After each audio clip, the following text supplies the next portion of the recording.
Halo teman-teman, assalamualaikum warahmatullahi wabarakatuh.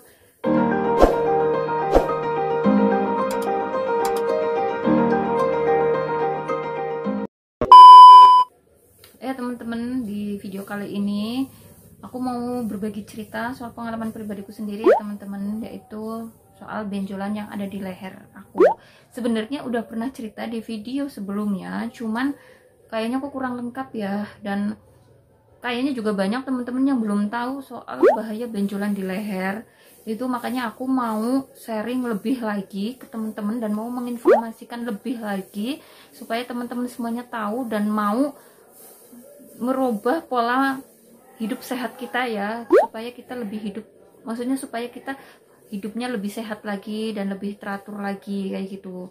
Soalnya aku ngerasa di video sebelumnya itu bener-bener nggak lengkap, jadi kali ini aku mau ngelengkapin ya supaya teman-teman jadi tahu. Nah, jadi teman-teman tolong informasikan ya untuk mungkin kerabatnya atau saudaranya atau temennya yang memiliki benjolan di leher itu untuk segera diperiksakan lebih dini ya, jangan nunggu sampai besar, karena kasusnya adalah kalau nunggu sampai besar itu akan mengakibatkan dampak nggak baik untuk kesehatan kita ya, karena itu bahaya banget ya teman-teman. Aku rasa banyak banget lah ya teman-teman yang belum pada tahu, makanya ini aku mau informasikan lebih lagi karena ini bentuk kepedulian aku untuk teman-teman semua, terutama anak-anak yang masih remaja ya, yang masih single-single, anak kos umpamanya ya, lebih-lebih pasti biasanya adalah anak kos ya. Anak kos itu kebanyakan adalah seperti saya dulu, males banget buat masak, males banget buat bikin makanan sendiri ya, jadi alhasil kita lebih seneng untuk beli makanan yang instan atau makanan siap saji. Kasusnya itu aku dulu kayak gitu teman-teman ya, gara-gara ada benjolan itu aku dulu seneng banget makan di luar ya, jajan di luar. Jadi aku bener-bener nggak pernah masak sama sekali selama aku ngekos itu, karena aku kan kerja ya, aku capek ya, berangkat pagi pulang malam, terus aku ngerasa aku capek banget ya, apalagi kalau libur itu ya udah cuman buat istirahat aja. Jadi aku bener-bener nggak pernah masak, akhirnya aku cuman beli dan beli. Kita nggak pernah tahu ya, nggak pernah tahu kandungan MSG yang kita konsumsi itu seperti apa. Namanya rumah makan, restoran, itu kan mereka pasti menggunakan MSG, nggak mungkin nggak menggunakan MSG dong. Kalian tahu sendiri kan apa itu MSG? MSG itu adalah monosodium glutamate. Itu nggak bagus banget karena itu adalah penyedap rasa. Jadi teman-teman pasti tahu ya bahayanya MSG, atau lebih terkenal dengannya micin atau pecin ya. Tiap rumah makan itu nggak akan mungkin nggak pakai MSG karena ini adalah penyedap rasa. Ini untuk memikat customer ya tentunya ya, biar makanannya lebih enak. Makanya kita kan lebih sering denger beli makanan di tempat ini aja lah, di tempat ini itu lebih enak loh, lebih rasanya lebih gurih loh. Nah ini hati-hati ya, ini kandungan MSG itu sangat berbahaya banget teman-teman. Makanya jangan keseringan lah ya, apalagi hampir tiap hari makannya di luar. Itu mendingan kalian masak sendiri ya, masak sendiri, jadi kita lebih tahu, lebih bisa kira-kira ya MSG yang mau digunakan itu seberapa banyak, kita bisa takar sendiri. Atau kalau banyak kalian males, kalian bisa nyuruh orang lain untuk masakin begitu.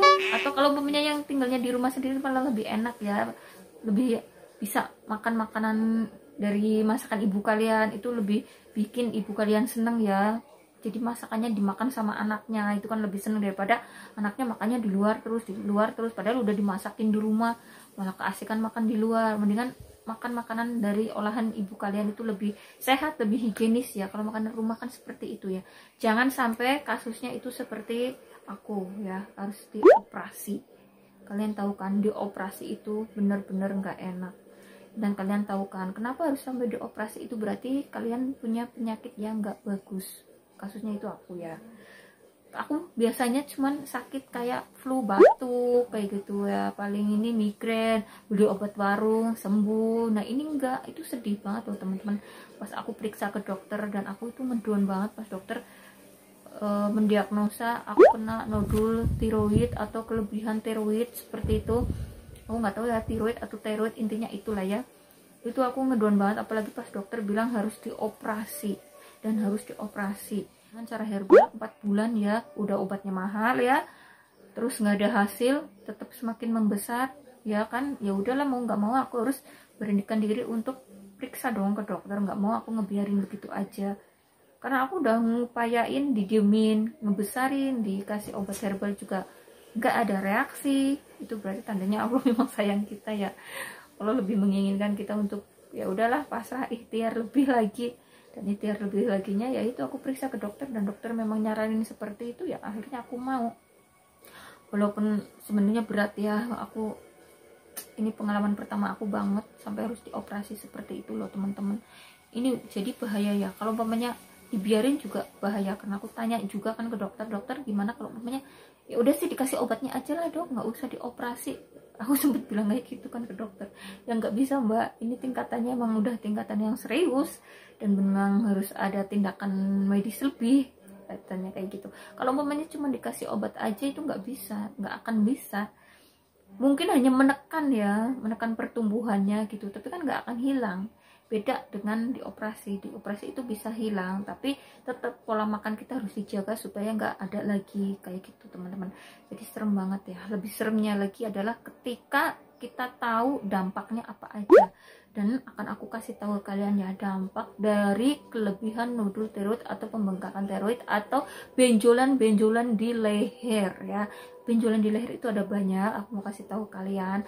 Ada kista tiroid, ada nodul tiroid yang aku alami, ada jenisnya kanker tiroid, terus ada juga jenisnya tumor tiroid, dan ada lagi jenisnya yang seperti gondok, bukan seperti gondok ya, tapi memang jenis gondok.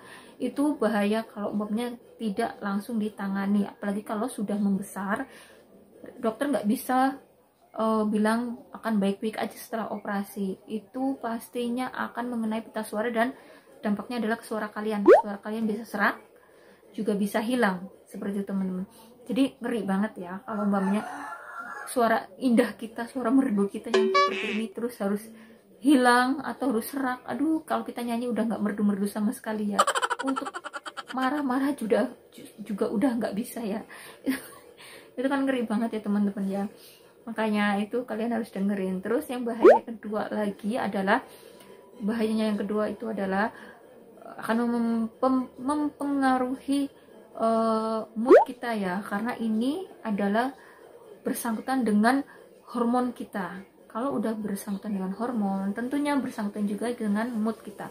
Kadang baik, kadang buruk, kadang sedih, kadang senang, itu nggak jelas, nggak beraturan. Terus bahayanya lagi yang ketiga, ini untuk kaum perempuan, tolong didengarkan ya. Bahayanya lagi yang ketiga adalah kalian akan susah memiliki keturunan. Kok bisa gitu sih mbak?